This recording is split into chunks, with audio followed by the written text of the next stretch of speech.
আমরা জিলহজের প্রথম দশকের তাৎপর্য এবং গুরুত্ব সম্পর্কে জানি না বললেই চলে। এই কথাগুলো বারবার বলা দরকার।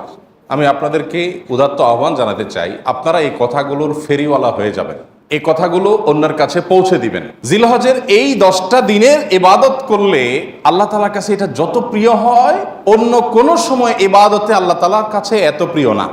আল্লাহর কাছে এই দশকের ইবাদত অন্য দশকের বা অন্য যে কোনো সময়ের ইবাদতের চেয়ে বেশি গুরুত্বপূর্ণ। আল্লাহ বেশি খুশি হন এই সময় ইবাদত করলে বান্দা। সাহাবীরা জিজ্ঞাসা করলেন, ওয়ালাল জিহাদু ফি সাবিলিল্লাহ, হে আল্লাহ রাসূল, অন্য সময় কেউ আল্লাহর রাহে জিহাদ করলো মানে জীবন দান করার জন্য প্রস্তুতি নিল, সে ওইটা আল্লাহকে সমর্পণ করে দিল গোটা জীবনটাই, তার মর্যাদাও কি এই সময় ইবাদতের চাইতে বেশি না? তখন নবী সাল্লাল্লাহু আলাইহি ওয়াসাল্লাম বললেন, না, ওয়ালাল জিহাদু ফি সাবিলিল্লাহ, অন্য সময় জিহাদ করলেও এই সময় ইবাদতের সমান হয় না। তবে যদি অন্য সময় কেউ জিহাদে যে তার জীবন তার সম্পদ যা নিয়ে গেছে সব বিলীন করে উৎসর্গ করে দেয় আল্লাহকে খুশি করার জন্য, তার মর্যাদা সবকিছুর ঊর্ধ্বে, সেই মুজাহিদের কথা ভিন্ন। বাকি সাধারণ জিহাদের চাইতেও এই দশকের ইবাদতের মর্যাদা আল্লাহর কাছে অনেক বেশি। ভাইরা আমার, আমি খুব আকুতি করি সব জায়গায় সব সময় যে এই দশকের ইবাদত আমরা সাবকন্টিনেন্টের মানুষ আমরা জানি না। আমাদের মানুষকে জানাতে হবে, জানাবার জন্য কিছু কাজ করতে হবে। সাহাবীদের কেউ কেউ এই দশক শুরু হলে এই দশকের 10টা স্পেশাল আমল আছে, এই আমলগুলো করবার জন্য কেউ কেউ বাজারে চলে যেতেন, উদ্দেশ্য অন্যদেরকে জানানো। তো সেই দশকের আমলগুলো আমরা করবো তো ইনশাআল্লাহ। আমি সংক্ষেপে বলছি আমলগুলো কি কি। নাম্বার 1, আল্লাহকে বেশি বেশি স্মরণ করা, জিকির করা।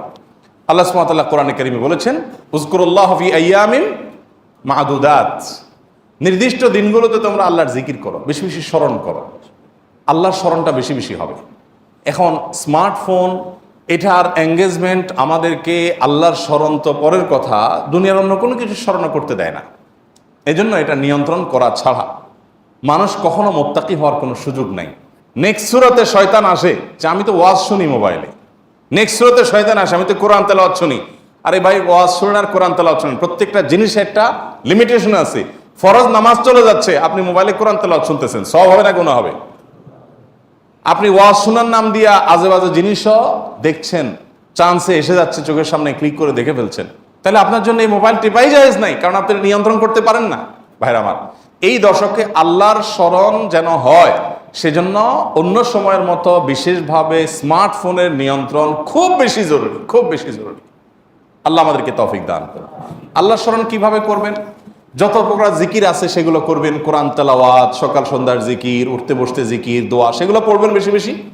আর স্পেশালি বিশেষভাবে একাকী বসে চিন্তা করবেন, আল্লাহ তাআলা আমাকে সৃষ্টি করেছেন, কত মানুষ আছে যা আমার মতো নেয়ামত পান নাই, আল্লাহ তাআলা আমাদেরকে কত নেয়ামত দিয়ে রেখেছেন। সেদিন এক ভদ্রলোকের একটা প্রশিক্ষণে অংশগ্রহণ করেছে, উনি প্রশিক্ষণ দিতে গিয়ে একটা কথা বললেন যে ভাই, আমাদের সাথে শিম্পাঞ্জির মিল 99.কত% যেন উনি বললেন, অর্থাৎ 100-র কাছাকাছি, সামান্য একটু বেশ কম হওয়ার কারণে ও শিম্পাঞ্জি হয়েছে, আমি মানুষ হয়েছি। আল্লাহ তাআলা সৃষ্টি করছেন যে সবকিছুতে প্রায় কাছাকাছি, একটু পার্থক্য, এই জন্য আমি মানুষ হয়েছি, আর সো ওইটা হয়েছে। এই যে পার্থক্যটুকু, এই সামান্য পার্থক্যটুকু যদি একটু হেরফের হয়ে যায়, মানে 0.1% বা তারও অর্ধেকও যদি হেরফের হয়, তখন একটা মানুষ বিকলাঙ্গ হয়ে, প্রতিবন্ধী হয়ে জন্ম নেয়। সবই ঠিক আছে, শুধু ওইটুকু একটু বেশ কম। আল্লাহ তাআলা কত পারফেকশন এনেছেন আমার মধ্যে, কত পারফেক্ট আমাকে বানিয়েছেন। আল্লাহর নেয়ামত নিয়ে চিন্তা ভাবনা করে, এটা আল্লাহ স্মরণের অংশ। সেদিন এক ডক্টরের কাছে গেলাম, প্রফেসর, সিনিয়র মানুষ, তিনি দীর্ঘ সময় আমাকে বোঝাতে লাগলেন বিভিন্ন বিষয়, আল্লাহ কিভাবে আমাদেরকে সৃষ্টি করেছে। আমি তো সায়েন্সের ছাত্র না, মুগ্ধ হয়ে গেলাম শুনে, সুবহানাল্লাহ, কিভাবে সম্ভব? আমরা যে খাবার গ্রহণ করি সেগুলো কতগুলো ধাপে মল হয়ে, মূত্র হয়ে আমাদের শরীর থেকে বের হয়, তার আগের ধাপগুলো কি, কিভাবে এগুলো আল্লাহ রাব্বুল আলামিন এইভাবে সেট করলেন। এটা এইভাবে কাকতালীয়ভাবে হতে পারে না কোনো পরিকল্পনা ছাড়া। মলদার সম্পর্কে বললেন যে মলদার নিচে, এখানে আল্লাহ পিঠে দিয়ে দিতেন, বুকে দিয়ে দিতেন, তাহলে আপনি কিভাবে আপনার শরীরের আবর্জনাগুলো বের করতেন? কত কঠিন হতো। পারফেক্ট জায়গা আল্লাহ সেট করেছেন। আবার সেটাকে এমনভাবে আল্লাহ তাআলা তৈরি করেছেন যে মলমূত্র এমনিতে বের হয়ে যায় না, ওইটা বন্ধ থাকে। আবার যাতে বের হওয়া সহজ হয় তার জন্য পানি যতটুকু প্রয়োজন মলের সাথে ততটুকু দেওয়া হয়, আঠালো পদার্থ তৈরি হওয়ার ব্যবস্থা করা হয়, না হলে এটা ছিঁড়ে যাবে, ফেটে যাবে। মানে কত কিছু যে আছে। প্রায় 2.5 ঘন্টা, আমি একটা রোগী, আমাকে উনি 2.5 ঘন্টা সময় দিলেন। অবশ্য রাতে, অন্য রোগী ছিল না কেউ, সব শেষ রোগী ছিলাম আমি। 2.5 ঘন্টা উনি আমাকে বোঝালেন এবং আমি মুগ্ধ হয়ে গেলাম, সব ভুলে গেছি আমি কাজ কাম বাদ দিয়ে। সুবহানাল্লাহ। বললেন যে ভাই, আল্লাহ তাআলা কি নিয়ামত আপনার ভিতর দিয়ে রাখছে, আপনি এটা বুঝেন তো আপনার কপাল সিজদায় অবনত এমনিতেই হয়ে যাবে। তো আল্লাহর স্মরণের অংশ হিসাবে এগুলো, যে আল্লাহর কুদরত নিয়ে চিন্তা করা। আর সব বাদ দেন, আল্লাহ আমাকে হাত পা সুস্থ রেখেছেন, কত মানুষ অসুস্থ। সাধারণ নেকামলগুলো বেশি বেশি করবেন। সাধারণ নেকামল যেমন কোরআন তেলাওয়াত করা, দান সাদাকা করা, নফল রোজা রাখা, তাসবিহ তিলাওয়াত করা, ভালো কথা বলা, সৎ কাজের আদেশ দেওয়া, অসৎ কাজ থেকে বাধা প্রদান করা, এই রুটিন ভালো কাজগুলো, নর্মাল ভালো কাজগুলো পরিমাণে বেশি বেশি বেশি বেশি করতে থাকে। 3 নম্বর আমল হলো গুনাহের কাজ এই 10 দিন অন্তত অন্য সময়ের চাইতে একটু হলেও কমাবার চেষ্টা করবেন, গুনাহের লাগামটা ধরার চেষ্টা করবেন। কারণ এই দশক মর্যাদার দশক, এই দশক আমলের দশক। অতএব এই টাইমে গুনাহ করলে অন্য টাইমে গুনাহের চাইতে বেশি ভয়াবহ হবে, এটা কমাবেন। 4 নম্বর আমল হলো যাদের হজের সামর্থ্য আছে তারা হজ করবেন। 5 নম্বর আমল হলো যাদের কোরবানি করার সামর্থ্য আছে তারা কোরবানি করবেন। 6 নম্বর আমল হলো যারা কোরবানি করার নিয়ত করেছেন জিলহজের চাঁদ ওঠার আগে আগে চুল, নখ, গোপ, অবাঞ্ছিত লোম ইত্যাদি কেটে ফ্রেশ হয়ে এই 10 দিন আর সেগুলো কাটবেন না। এটা করবেন হলো কোরবানির পরে। তাহলে জিলহজের চাঁদ ওঠার সম্ভাবনা সোমবার সন্ধ্যায়, সোমবার দিনের বেলার মধ্যে এগুলো সব ফ্রেশ করে আপনি অপেক্ষা করবেন কিসের জন্য? কোরবানির জন্য। এই 10 দিন পর্যন্ত আর নখ কাটবেন না, চুল, গোপ কোনো কিছু কাটবেন না। এটা কোরবানি যিনি করবেন তিনি করবেন। যদিও কোনো কোনো বর্ণনার আলোকে বোঝা যায় যারা কোরবানি করবেন না তারাও যদি এটা করেন তাদেরকে আল্লাহ তাআলা আজর দান করবেন। 7 নম্বর আমল হলো তাকবীর, তাহমিদ, তাহলিল বেশি বেশি পড়া। ফাকফিরু ফিহিন্না মিনাত তাকবীরি ওয়াত তাহমিদি ওয়াত তাহলিল। নবী সাল্লাল্লাহু আলাইহি সাল্লাম বলেছেন এই দশক যখন শুরু হবে তখন তোমরা বেশি বেশি তাকবীর বলবে, মানে আল্লাহু আকবার বলবে, বেশি বেশি তাহলিল বলবে, বেশি বেশি তাহমিদ বলবে, লা ইলাহা ইল্লাল্লাহ বলবে, আলহামদুলিল্লাহ বলবে। এই জন্য এই 10 দিন পুরো সময় জুড়ে এটা করবেন। ওই যে বলছিলাম শুরুতে সাহাবীর কথা, একজন সাহাবী এই দশক শুরু হলে বাজারে যেতেন, শুধু কি জন্য?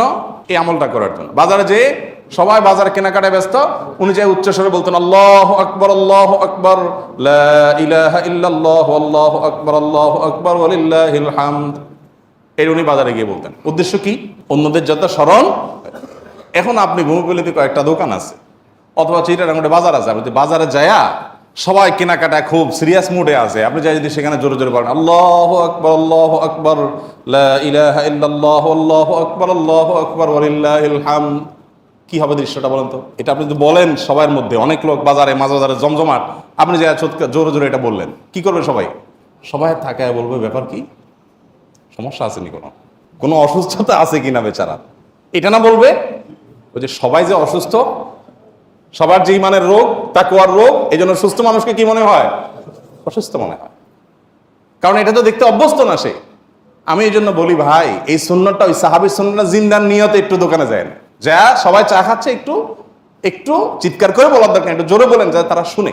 যদি দেখেন যে তারা অন্যভাবে তাকাচ্ছে, বুঝতেছে না, পিঠে হাত দিয়ে সুন্দর করে একটা মুচকি হাসি দিয়ে বলেন ভাই এই দর্শকে বেশি বেশি তাকবীর পড়তে হয়, তো এই জন্য আমি একটু জোরে বললাম যাতে আপনার স্মরণ হয়।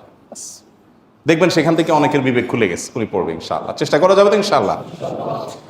তাহলে তাকবীর, তাহমিদ, তাহলিল জোরে পড়বেন। আমি প্রতি বছর আপনাদেরকে এই কথা শুনাই, এবছরও বলি। সেটা হলো মিডল ইস্টের বিভিন্ন দেশে দেখা যায়, বিশেষ করে সৌদি আরবে, সামাজিক সৌন্দর্য। বিভিন্ন গলিতে যখন ঢুকবেন জিলহজের এই 10 দিন আপনি দেখবেন তাদের গেইটের ওখানে ছোট্ট একটা ওই যে ব্লুটুথ ডিভাইস লাগানো আছে, এখানে সারাক্ষণ তাকবীর সুমধুর কণ্ঠে চলছে, আল্লাহু আকবার, আল্লাহু আকবার, লা ইলাহা ইল্লাল্লাহ, আল্লাহু আকবার, আল্লাহু আকবার, লিল্লাহিল হামদ। অথবা অন্য তাকবীর চলছে, আল্লাহু আকবার কাবীরা ওয়াল হামদুলিল্লাহি কাসীরা ওয়া সুবহানাল্লাহি ওয়া বিহামদিহি বুকরাতাও ওয়া আসীলা। সব জায়গায়, দোকানে যাবেন, মার্কেটে যাবেন, এখন আস্তে আস্তে সৌদি আরব থেকে এগুলো হারিয়ে যাচ্ছে, দুঃখজনক, কিন্তু ছিল এগুলো। এবং এখন অনেক জায়গায় আছে যে দোকানদার ওই মৃদু কণ্ঠে এটা চালায় রাখছেন। আর আমাদের ঈদুল আজহা আসছে, এখন জাগানাকা গানের ছোটে আপনি হাঁটতে পারবেন না কোথাও। গরুর বাজার, ছাগলের হাট, গান চলে। এখানে আমি যখন ভূমিপল্লী ছিলাম, এইখানে যে বাজার হয়, আমি যাই থামাইছি 2 দিন, যাই সেখানে কমিটির লোকদেরকে ধরলাম, ভাই ঈদুল আজহা একটা ধর্মীয় দিবস, কাজটা ধর্মীয়, আর সেখানে আপনি জাগানাকা গান লাগায়া গরু বেচতেছেন, ছাগল বেচতেছেন। আল্লাহ তো বিবেক দিছে অন্তত, এখানে অন্য কিছু লাগান, এটা কিরে ভাই? আর আপনার গানের অত্যাচারে আশপাশে মানুষ ঘুমাইতে পারে না, থাকতে পারে না, এ কি মানুষ? এ কোনো মনুষ্যত্ব তো থাকার কথা না। 2 বার আমি গেছি শরীরে, এবং যা তাদেরকে অনুরোধ করে হাতে পায়ে ধরে বুঝায় থামাইছি। সারা বাংলাদেশে এই চিত্র, আপনি কয় জায়গায় যাবেন যে জাকানাকা গান চলছে, চলার কথা তাকবীর তাহমিদ তাহলিল। তো আমরা চেষ্টা করবো তো ইনশাল্লাহ তাকবীর তাহমিদ তাহলিল করার, বাচ্চাদেরকে শিখিয়ে দিব। আর আরাফাতের দিন সকাল থেকে, জিলহজের 9 তারিখ ফজর থেকে নিয়ে 13 তারিখ আসর পর্যন্ত প্রত্যেক নামাজের পরে একবার করে তাকবীরে তাশরিকটা বিশেষভাবে পড়তে হবে, নারী পুরুষ সবাই। আর 9 নম্বর আমল হলো আরাফাত দিন রোজা রাখবেন। আরাফাত দিন রোজা রাখলে কি লাভ হবে? 1 বছর আগের আর 1 বছর পরের অগ্রিম, পরের বছর যদি বাঁচেন সেটারও ছোটখাটো গুনাহগুলো আল্লাহ তাআলা মাফ করে দিবেন। আর 10 নম্বর আমল হলো ঈদুল আজহার সকল সুন্নাতগুলো আদায় করবেন। চেষ্টা করবো তো আমরা ইনশাআল্লাহ। আল্লাহ আমাদের সবাইকে আমলের তৌফিক দান করুন।